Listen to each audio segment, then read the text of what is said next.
Welcome to PLUSone, the series where every month I review the free PlayStation Plus games and help you decide if they're worth downloading and playing. After all, the games may be free, but your time is valuable. April 2019's PS Plus lineup includes two very different PS4 games with two very different influences, featuring the Dark Souls-inspired game The Surge and the heavily Rust-inspired game Conan Exiles. These two approach difficulty from very different angles, but make no mistake, new players to either genre might be in for a rude awakening. With that said, are either of these games a good pick for you? Let's dive right in and find out, starting with The Surge. Released about 2 years ago in May of 2017, this game is almost certainly being given away for free to promote the coming release of The Surge 2 later this year. Made by Studio Deck 13, The Surge makes its Dark Souls roots clear immediately. Well, almost immediately. Players take control of Warren, a new hire at a massive tech company known as Creo. In this dystopian, near-future world, poverty is rampant due to machines taking away millions of human jobs, with many more humans opting to surgically modify their bodies with robotic parts just to find any work at all. Although Warren initially moves around in a wheelchair, he's quickly fitted with one of these robotic exoskeletons, although the anesthesia doesn't quite kick in, so he gets to feel every part of this incredibly painful surgery. Fun! When he wakes up, Warren finds that the lab surrounding him has been destroyed, with flying drones, other robots, and the remaining half-human, half-cyborgs attacking anything that moves. Now here's where that Souls influence becomes apparent. Much like Deck 13's previous game, Lords of the Fallen, The Surge attempts to bounce off of the incredibly popular formula that FromSoft pioneered, while adding a few really neat additions to the mix. This means that you'll be moving from bonfire to bonfire in these contained hubs, fighting off enemies with a combination of different attacks and strategically timed dodges, collecting souls from these defeated enemies, finding shortcuts as you advance through the hubs, and yes, of course, dying. Obviously, things aren't exactly one-to-one. For example, while bonfires in the Souls games are usually in relatively open areas, here they're replaced with these safe zones called ops. But for the most part, anybody who's played Dark Souls, Bloodborne, or even Sekiro has an idea of the basic principles here. You'll just be playing in a robotic apocalypse rather than a medieval, Victorian, or samurai setting. Instead of your usual light and heavy attacks, your R1 moves are horizontal slashes, while your R2 attacks are vertical. Functionally, this won't matter too much early on, but it's an important distinction to make, especially later on in this game. When you lock onto a target with R3, the Surge brings a really neat limb targeting mechanic into the mix. By flicking the right stick around, you can target an enemy's body, arms, legs, or head to see which parts are armored and which are vulnerable. As you might expect, attacking a vulnerable limb will deal extra damage. But what you might not expect is that when you chop at an armored limb, it will often drop armor parts that you can use to upgrade your existing weapons and armor when you're back at the ops centers. As you attack, you'll also be building up an energy meter, and as this meter fills, you can straight up chop off enemy limbs as well as execute instant kill finishing moves when the square button prompt pops up.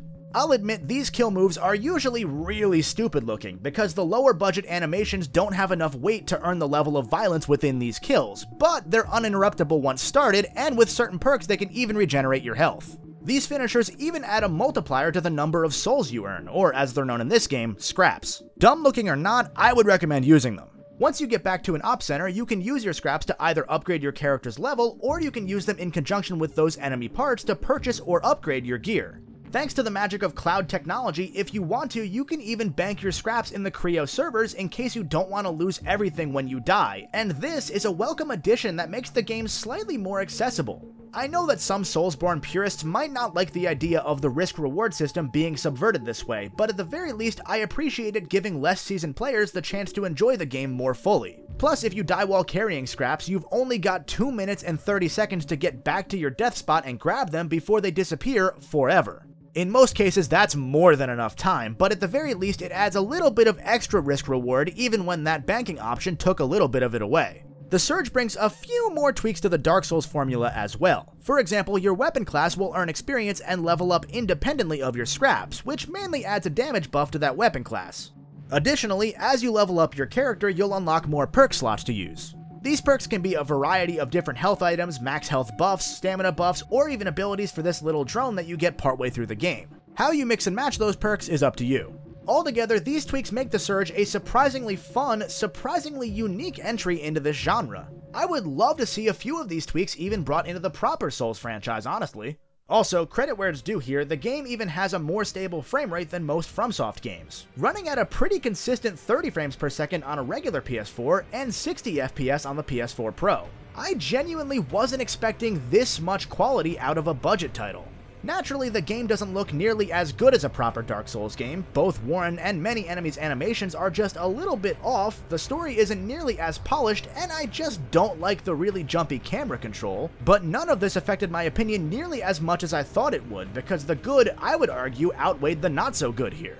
I think The Surge is a worthy entry into the Soulsborne subgenre, and I would say that anybody who's either a fan of those games or who's always had a curiosity towards them should +1 this to their collection.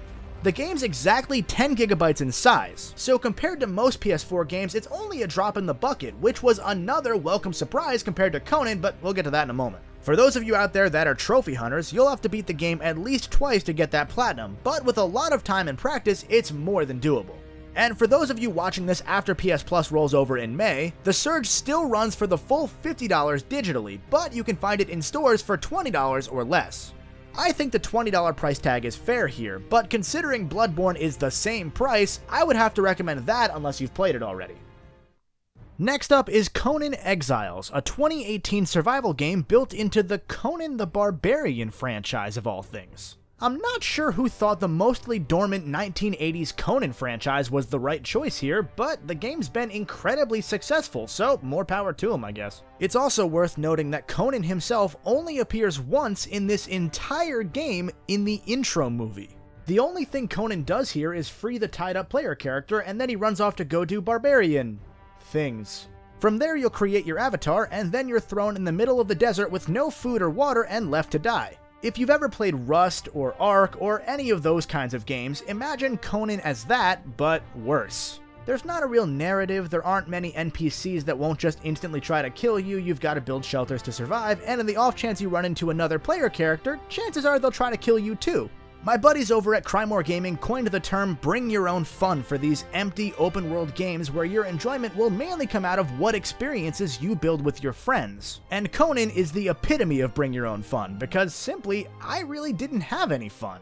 As you forage through this world, at first likely screaming and running away from giant crocodiles and other beasts, you'll earn a few different kinds of experience. There's your regular XP, which is used for improving your stats, and then there are knowledge points, which you'll earn from completing this game's version of quests. These will be used to unlock new feats, such as new types of building material, new weapons to forge, and so on. The quests begin pretty menial, and for the most part don't move far past menial, but there are 10 chapters to push through regardless. Objectives such as eat some more, and summon a god are just a few examples. Usually they'll involve collecting things and then making other things from those things you just collected. The skill trees that you'll be spending knowledge points on are pretty underdeveloped at first, so you'll probably spend points on some rather useless skills. As long as you build a weapon in a house though, you should be able to make it far enough to unlock more than enough skills until you get bored. The weapons don't really matter anyway because the combat is super wonky to begin with. Good luck attacking fleeing prey without a bow, for example, because most of the time, even if you're aiming right at something while either of you are moving, you're going to miss.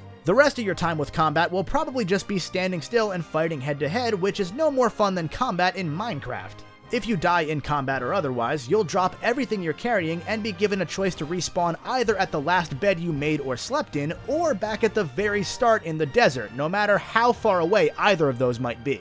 And no, fast travel isn't an option early on in the game, so have fun shuffling back with nothing if you moved too far away from home. There's also this Breath of the Wild sort of climbing mechanic, where you can scale your way up anything as long as you have enough stamina to climb all the way up. However, like most other things in Conan Exiles, this doesn't work either. Half the time, right when you're at the top of whatever you're climbing, your character will just fall off, so that's nice. The building here is your basic run-of-the-mill building mechanic that you've seen in a dozen other games by this point. You'll choose the item that you want to craft, and so long as you have the right materials, all you have to do is wait a few seconds for your character to craft it, and then hope you place it in the right spot because no takesies backsies. I accidentally built a slanted roof in front of my house's door when I was looking up at the top of the house, and I didn't have a higher level pickaxe to break it, so I just had to crawl in and out of my house for a while. Like Rust and Ark before it, Conan Exiles won't provide you with that much fun by itself, and even when it does, it's preceded by a ton of grinding for materials. Unlike either of those games, the performance issues that plague Conan will severely limit your fun even more. From the atrocious frame rate to this weird after-image blur that trails your character while you're swimming or even running too quickly for the game to handle, to the fact that this game just doesn't look good to begin with, there's no reason for a game to be this poorly optimized. And get this, Conan Exiles is 77 gigabytes! Uncharted 4, Spider-Man, God of War, some of the best looking games ever made aren't nearly that bloated in file size. Even Red Dead Redemption 2, if we want to look at another massive open world game, isn't that much bigger than Conan, and it looks and runs infinitely better. I know that Conan was an early access game on Steam, but there's just no excuse for this kind of bloat. Unless you have a lot of friends who would enjoy this kind of game together, there's no reason to have Conan on your hard drive. The most fun I had here was chasing down and sneaking into this gang's house after they killed me a few times, stealing all my stuff back plus most of their stuff and leaving. And even that wasn't really fun as much as it was justice. If the game had a better way to build things when you're playing on a private server, then it might be more worthwhile, but even with the game's admin console, several features, like the ability to fly so you can better place your blocks, just don't work on PS4. Just let that sink in for one moment, even the game's developer tools don't work. With that admin console though, you can unlock the Platinum Trophy for Conan in just about an hour or two, since you can level yourself up to level 500 or spawn and then instantly kill every boss in the game, and the trophies will still pop for some reason. But even then, I don't think it's worth that time, and it would just be a black mark on your trophy list if anything. If you're watching this video after the game comes off of PS Plus, Conan Exiles, I'm not kidding, is $50 regular price with multiple paid DLC expansions. They won't fix this game, no, but they'll sure as hell milk it dry. Even the physical copies still run for $30 to $40. There's no reason to pay that much for this game. I don't even think it's worth $15 with how poorly it runs. So there we have it, folks. I know April's games were disappointing for many at first glance, but the Surge really surprised me, and hopefully it'll surprise you too. Conan, well, yeah, Conan certainly exists, that's for sure. Here's hoping May's games are a little bit more evenly balanced, because after cutting the PS3 and Vita games out a few months ago, I think we were all hoping to see a consistently higher bar than we had before. So far, I would say that bar's probably about the same. With all that said, which game are you more satisfied with if you've played them already, or which are you more excited for if you haven't tried them? Sound off in the comments down below. If you love Conan, I promise I won't judge. While you're down there, what games are you hoping to see on PS Plus next month? I'm still hoping that Gravity Rush Remastered finally makes its way in, because I am still more than excited to gush about that game. As always, thanks for watching. If you enjoyed what you saw, don't forget to hit the like button to help spread this video around and help the channel grow. And if you're new here, make sure you subscribe for more videos like this and much more.